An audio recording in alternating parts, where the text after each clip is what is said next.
This video is going to show you Solo Grandmaster Nightfall getting Platinum rank on the Fallen Saber this week whilst using a off-meta loadout which consists of the exotic Trace Rifle Cold Heart, which was the first Trace Rifle we ever got in Destiny 2. And the reason why I'm showing this off is because Overload Trace Rifle is an artifact mod this season. I don't see people using Overload Trace Rifles in solo endgame content, so I wanted to see what it's like these days, because I have used Cold Heart in the past in GMs, but not since it got buffed and all that, right? So, like I say, I thought I'd maybe do an Arc Titan, because we've already done Arc Warlock, and Arc is really good in Fallen Saber, so I figured I'll do an Arc Titan run with Heart of Inmost Light to complement the setup. We're using a barrier auto rifle because there's only barrier rounds, so if you're not using a exotic like Wishender or Eriana's Vow, then you have to use an auto rifle unless you're using Strand. So that's just how it is. So that's why I've got obviously the barrier auto, and then Hothead. I could have used Storm Chaser, I could have used Sailspeed Pitch Glass, I could have used any arc linear that you want. I would say an arc linear or a rocket. A machine gun's decent in this as well. But it's just what I had on my character, so I just went with Hothead. Now this start section, I'm obviously using the exploit with the chair emote. You can do what you want. I mean, I'm impartial to it, like I said in the previous video, I've said many times. If you don't want to cheese it, right, it's against your code of conduct, right, then don't cheese it, just do it legit. There's no difference between doing it legit or cheese. The difference is time. That is literally it. So, champs won't despawn, we know this, right, so it means that once you do get rid of the Warsat, you can just then kill champs, and then you'll still get platinum rank. So, if one of the overlords, because there's two overlords, generally they hold hands, but if one of them doesn't, right, and they strafe to the right, then take down the overlord first, then the barrier. If not, then take the barrier first, then the two overlords. So you'll see, as I say, the damage that it's putting out. Cold Heart's decent. It's buffed by Arc Surge, bear in mind, but honestly, it is still decent, and it consistently stuns overlords pretty quick and keeps the stun on them, right? It's actually a decent weapon for stun, and just like what Divinity would be, it'd be the same thing as Divinity, just that it's not going to give us a crit, but that wouldn't matter anyways because we're solo, so it's a decent option to choose. Don't be frightened to use it. You don't have to use the meta all the time, like, you don't have to. Alright, what I say is if you use the meta all the time, you don't learn nothing. Newer players, they won't learn nothing. If you started, I don't know, 3 seasons ago, I would consider you as a brand new player really to the game. If you're just using what the top solo players are using, right, because they're the most effective at the time in this game, you ain't learning nothing about enemy paths, enemy AI behavior, things that you can do, plan B's and C's, like the plan A isn't always going to work, so what do you do if plan A doesn't work? You don't learn nothing if you use the meta all the time. And the lifespan of this game as well, the life cycle of this game at this time, it's time to start using other weapons other than the meta, especially if you're bored with Destiny 2. A lot of people are bored with Destiny 2. It's like, they're really bored. It's like, well, yeah, it's the game's fault. It's Bungie's fault a little bit. But it's also your fault as well. Take a little bit of responsibility. It's your fault because you've been using the meta in the sandbox the entire time the game's been out. And I know countless players that do this and they consider themselves as good players, but they just use the meta. I don't consider you to be that good of a player if all you do is use the meta for every sandbox that we've had in PvE. So you need to branch out your wings a little bit, use other things that are not as effective, because it allows you to learn so much more information about the game. So this little section here, with this first room, you can see I'm just playing in this hallway. It's the best place to stand. Just before you come in here, have a grenade. Obviously we're using Striker Titan with Heart of Inmost Light and Storm Grenades. That's still going to be better for you than Pulse for this scenario. I know Pulse Grenades are going to do more damage, but they're not going to spread out as much damage-wise as a Storm Grenade is, even despite the nerfs. When you're playing in this fashion on a solo GM Titan type build, the Storm Grenades are the better player. We got pushed by 2 Marauders here, and we got a blind in with our melee. So I knew they push in waves. There's a couple of marauders on this phase, but they push in waves, and it's just a case of you've got to be ready for them because 2 or 3 melees and you're dead. Now I got a stone here on the champ. This allows us to clear out all the vandals. So the champ was sort of weakened, if you like. My intention wasn't to kill the champ, but I was wanting to see the damage that we were doing with Fist of Havoc. So I'm not using Thunder Crash, and the reason being is because you don't need to use Thunder Crash in this setting because the biggest problem in Fallen Saber, specifically Fallen Saber, is the barrier servitors that tethers enemies. So if you stop this from happening, you can with a Roman super. T-Crash will do it, but once you've landed your super, then if there's any ads still tethered by the servitor, then they're still going to be tethered. So that means you need to engage with the barrier and get the barrier to put shield up, break shield. While all that's happening, that's like a good 5 to 10 seconds scenario. You might get sniped in the meantime. And there's 2 instances where the barrier is an issue. So for that reason, I want to use Fist of Havoc and to see its boss damage capability because it got buffed the start of this season and still people aren't using it. But honestly, it is decent. It maybe wants another 10-20% damage. Make it worthwhile. Make it worthwhile to use. I think they need to bump it another 20%, and then I think people will start to actually use it over T-Crash. People still aren't using it, and that's not the issue. Like, let's forget about numbers for a minute. Just make it viable enough so that people want to use it sometimes over T-Crash. That's all they need to do. They need to stop thinking about, oh, we're worrying about numbers. We're worrying about if we buff it too much, people will use it. Yeah, that's the point. Buff it enough so that in scenarios, maybe 50% of all the scenarios in the game, it's worth using Fist of Havoc over T-Crash.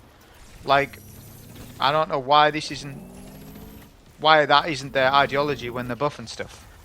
Stop doing this creep buff that they keep creep buff, and they've been doing this now for years.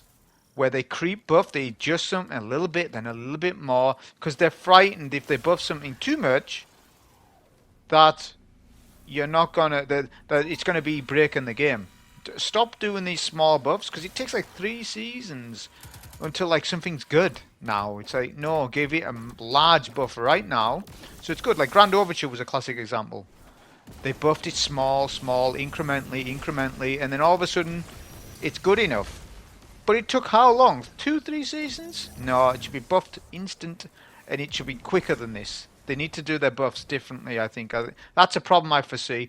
When they first started doing the incremental buffs, like 5-6 seasons, whenever it was a good idea at first, because they're alright, I understand. But now it's like, start making risks, do risky things, because the game's in a bad state now, and you need to get people back in playing, because there's people logging in daily, like 750k to a 1 million player count, roundabout. I haven't checked this week, mine. That's just what I've seen from the past.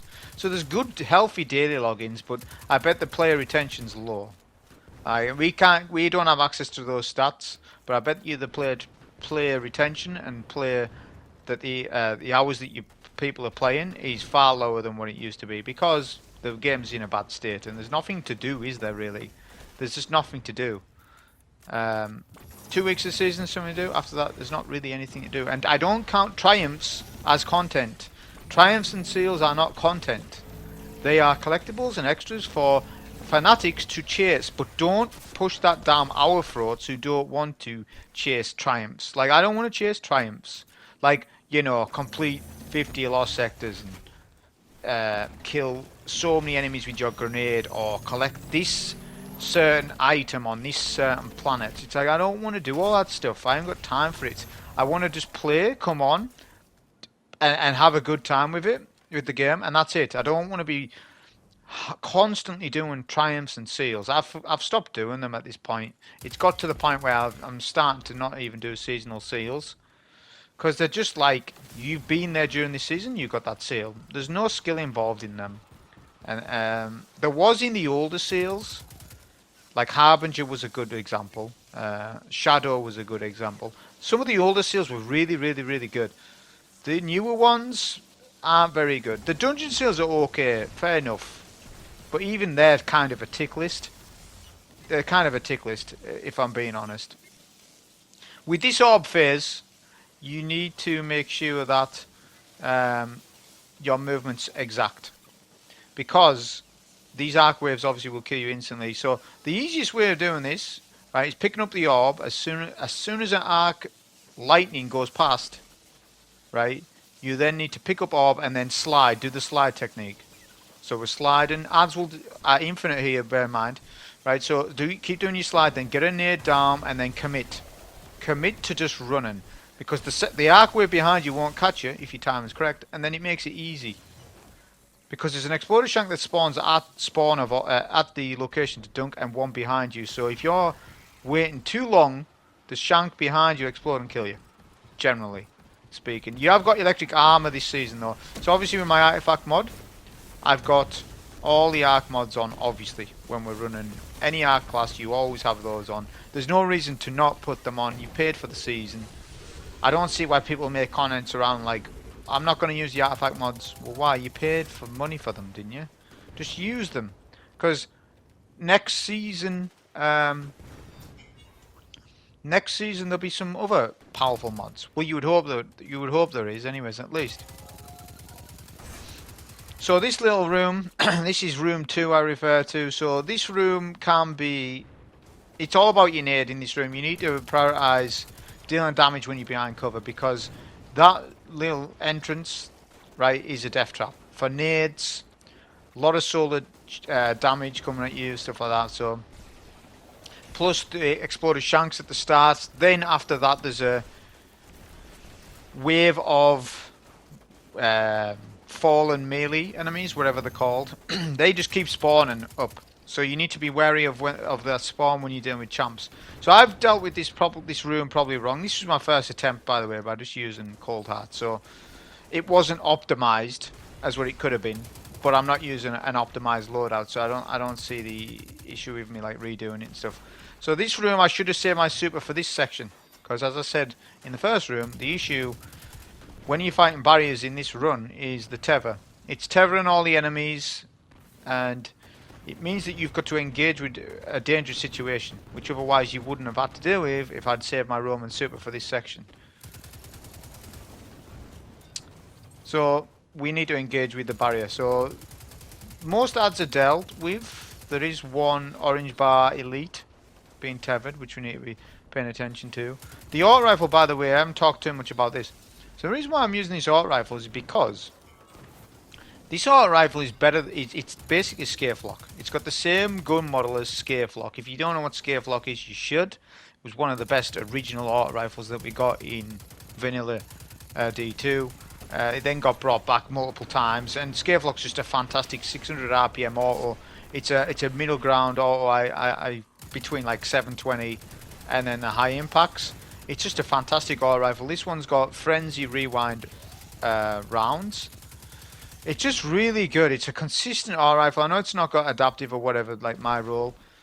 I don't think it actually comes with adaptive. I don't know, but it's just so good. It's just such a good auto rifle. So I just wanted to showcase it off. I know auto rifles aren't ideal for when they come up as barrier.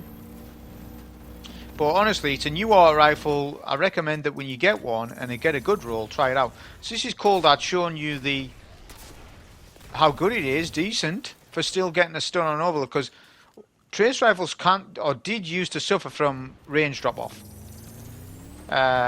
Cold Heart's not from here, because there is actually a range drop off with traces. You do start to experience that.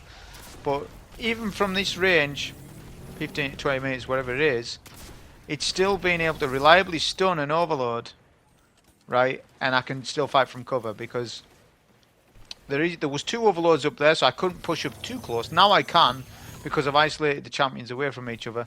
So now I can get my stuns. Obviously, the more sustained damage you do with Cold Heart, the more damage it does. The thing is, I can't always use it in that fashion, because when you do sustained fire damage in GMs, auto rifles, trace rifles, machine guns, you can't always keep fire on the enemy, because it depends on what GM you're doing. You can't always do that, because when you're doing that sustained damage, you're taking damage. See the strafe game that I do with the bows. If you saw my bow gameplay in GMs, I can't do that strafe, which is why objectively sustained fire weapons aren't very good in GMs because of this. They're not that they're not good. You just can't do a safer playstyle that you can with the bows, where you do damage, you strafe in and out of cover. You can't do that with the auto as good. Just the nature of the weapon, which will, because of that very fact, bows and hand cannons, even scouts, will always beat auto rifles, and even pulse rifles for that matter. It will always, for that singular fact. But you wouldn't know that fact if you didn't try and solo GMs. If you're playing in a fire team, you think about it, you're taking a third of the damage of all the enemies when you're playing in a fire team. Depending on who's got the aggro in a fire team, right? But when you're solo, you have the full aggro of an enemy type.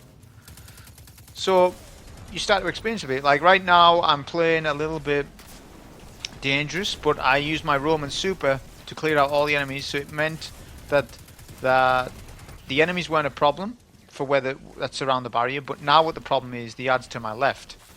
But my movement's good enough, right, to warrant killing this champ safely. Because my worry is that the barrier's AI was going to change, because they do. Champion's AI can change mid combat, depending on how many enemies are alive in the room. And sometimes that barrier will actually shield all the overloads. That would be an absolute nightmare if that happened. It didn't, because I pushed the barrier. I give enough. My positioning aggroed the barrier enough, so that wouldn't happen. Now there's 3 overloads. This is where you'll see how good both my storm grenade and Coldat's doing such a good job of actually double stunning 2 overloads. So not only is it stunning one of the champ, it's stunning the champ behind. So good. Another example. The only thing with my build, because I used special finisher, I shouldn't have used special finisher, because you know it's got armor charge on the left. It maybe did help me out before. You'd have to rewatch the footage, but it didn't really help me out that much. I mean, I suppose it's going to help me out here. Hang on. So yeah, I suppose it did help me out, because I was worrying before I'd done the run. Bear in mind this is the first run. I was worrying if I was going to have enough special ammo, because it's my primary source of overload. Storm grenades do stun overloads, but not on initial impact. Takes a second or two, which might mean the overload teleports outside of that storm, and sometimes it's not as effective. So I thought that I would run out of trace, which I suppose I would have done. So yeah, special finisher was alright. And plus you've got arc surge anyways from the GM mod. You get a surge for free, remember that. In GMs you get a surge for free. So you that's why you take advantage of it. For example, it's overcharged fusion, right, which is the same as surge. It's just for overload. It's just for a particular weapon type. Obviously, those two don't stack, but you don't always have to, as I say, go with the overcharged weapons. Like it's overcharged fusion. What's that going to do me? Having an overcharged fusion rifle on, what's that really going to do me? Just use an arc fusion. It's arc surge, or just not use the fusion at all. Why use the fusion? We haven't got overload fusion up. I don't see the design philosophy around these mods having these overcharged weapon things up. Like, but why? It's not fusion rifle season. Why is it on? Doesn't make sense. This boss fight obviously is pretty simple. It's a bit more complicated if you haven't got ammo, though. I will say that. And I would also say that an arc linear would have been better. I think an arc linear is better than hothead on this, but I just use hothead. I see plenty of people using hothead on this solo. You can do. It's up to you. I think honestly a good linear is better because you've got crits on the boss, and there's more ammo in a linear than there is on the rocket. So in a GM like this, a non-risky GM, linear is better. Light blade, rocket's better. Why? Because you don't need as much ammo, I suppose, but your ammo needs to count and you need to be able to do damage and move. That's where in light blade, hothead's better than a linear, I think, overall. But in GMs where they're not risky, like this GM's like, if you were to rate this GM out of 10, it would be like a 4, and then light blade's like a 9.5. The difference between the difficulty of GMs is wild. Like some of the GMs are so easy, And then like Lake of Shadows, look at what happened with Lake of Shadows. It went from a 1 out of 10 to like a 10 or a 9, let's say, because they put that tormentor in that small room. You know, like the balancing of GMs is all over the place. It's all over the place. It really is. I'm taking advantage of the intellect stat boost that you get from shooting enemies, more specifically mages or champions. When you shoot them with fast fire rate weapons, you get more super energy. So look at my super on the left hand side. So I'm playing around with this champ on purpose to have a super round 2. It means I save ammo up for phase 3. Probably didn't need to do that because I got enough ammo drops for phase 3 anyways. But just say for example you didn't get the ammo, or you were low on ammo for whatever reason, this is a little trick to save on ammo, because you won't do a third damage with Fist of Amber, but you'll do half of a bar. So you could do half of a bar, then a little cold art, little heavy, or whatever you're using, and then that phase has just gone smoother. Maybe longer, yes. Longer duration, yes. But who cares? Ain't no GM time gating you anyways. I don't know, I don't get really why people are obsessed with time on GMs, because there's no triumph for it. Right? There's nothing for it. Unless you're doing YouTube content creation, yes. For those boys, they need those fast times, especially if they're into a speed run and if they've made a name for speed running. They need those fast times because they're competing with other people. Obviously, you know, they're not specifically saying that they're competing with people, but they are, obvious. They're competing with people to try and get the fastest times. And I don't mind a bit of competitive nature. I used to speed run the old Nightfalls myself. Vanilla D2, which was like honestly such an amazing time. I think 2017, 18, pre-Shadowkeep was honestly some of my favourite times I had with Destiny 2. Funny enough, a lot of people won't agree with that, but honestly it was. When Shadowkeep come in, I think the introduction to champs was good, but they haven't been looked after well enough for them to be interesting now. Like, why haven't they added like different types of champions, berserker champions, or different types of styles of champions, or more champions? You know, like you don't see an Overlord Hive enemy, right? Why? Why don't we see all 3 types in all enemy races? So they haven't looked after them enough. That's the issue. The fact that we can stun them with different types of abilities. Yes, he's good in what it is good. It's made it more palatable, fighting champions, but it hasn't addressed the core. Like, champions aren't going to be our next 5 years worth of content, are they? Because if they are, I'm out. At that point, I'm done. I hope not. I really hope not. So right now here, I'm just making sure I've got all my reloads. I'm ready for DPS on phase 3. You saw my Warlock run. I powered through phase 3 and 4. On Titan you can do that as well, but not with this loadout. I would have been better with a linear to power through the phase. For this though, I'm going to take my time a little bit because I haven't got a super.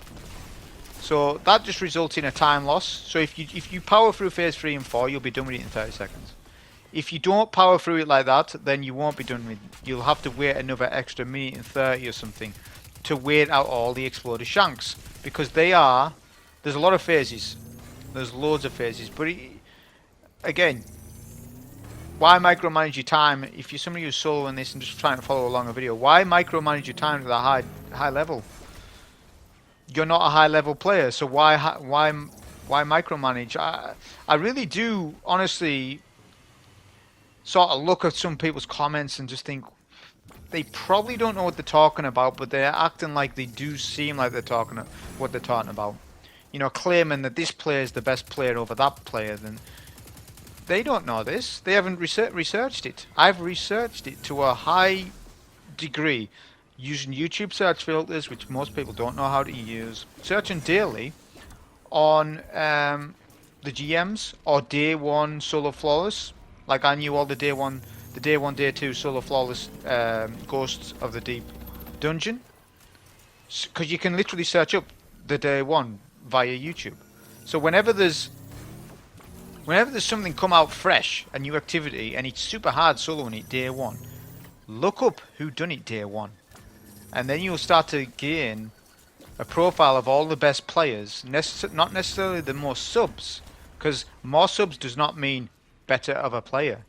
More subs means you were lucky in the YouTube algorithm, you've had a fortunate life, and you should be happy with what you got. Because some of the lower end players who got, your world's first solo raids and stuff, some of them aren't even known. They're like a diamond in the rough, if you like. And there's loads of these players that are diamond in the rough, up and coming new players. Because don't forget, Destiny 2 is like Destiny, the franchise, is 9-year-old. So it's a new generation of players coming up, and I'm the old latter generation. I'm not the newer generation. So ultimately, my skill level's only going to depreciate from here a little bit, or maintain it.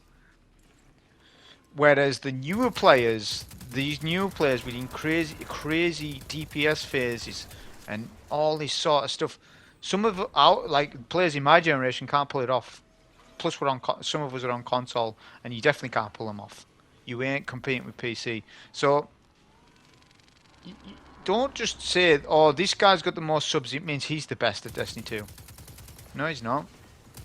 No, he's not. Because You're not actively watching runs. I actively watch runs constantly, and I know all these niche players that you would never heard of. But there's a bit of fun in doing that and discovering new players, and I recommend you do that as well. This final phase, we're using a super at the very end. Pretty straightforward. Does decent damage. We end up killing him just before our super ends. That was the solo GM on this. Hope you enjoyed. Thank you.